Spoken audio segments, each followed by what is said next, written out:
Channel Balkhali, সমগ্র বলখালী জুড়ে। চট্টগ্রামের বোয়ালখালী উপজেলার ঐতিহ্যবাহী আহলা দরবার শরীফে বিশিষ্ট আধ্যাত্মিক সাধক হযরত শাহ সুফি মাওলানা সৈয়দ মোহাম্মদ মোজাহারুল ইসলাম ফকির মাওলানা আল মেজবান্ডারী রহমতুল্লাহ আলাইহের প্রকাশ ইসলাম মৌলা কাদ্দাজিলহুল আলিসের ৪৩তম বার্ষিক উরুস শরীফ ধর্মীয় ভাবগাম্ভীর্য ও বিপুল ভক্ত আশেকানের অংশগ্রহণে সুসম্পন্ন হয়েছে।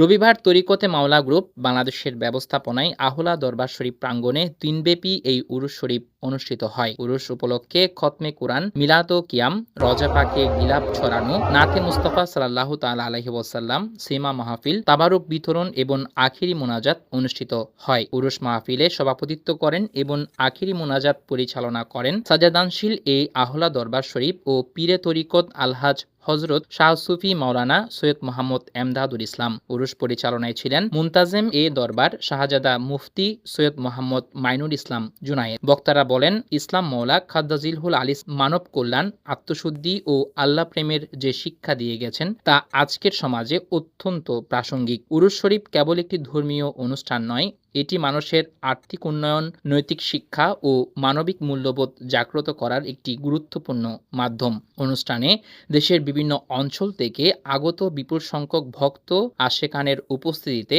ইসলাম মৌলা কাদ্দাজিলহুল আলিসের ৪৩তম উরুস শরীফ যথাযোগ্য মর্যাদা ও ধর্মীয় ভাবগাম্ভীর্যের মধ্য দিয়ে শেষ হয়।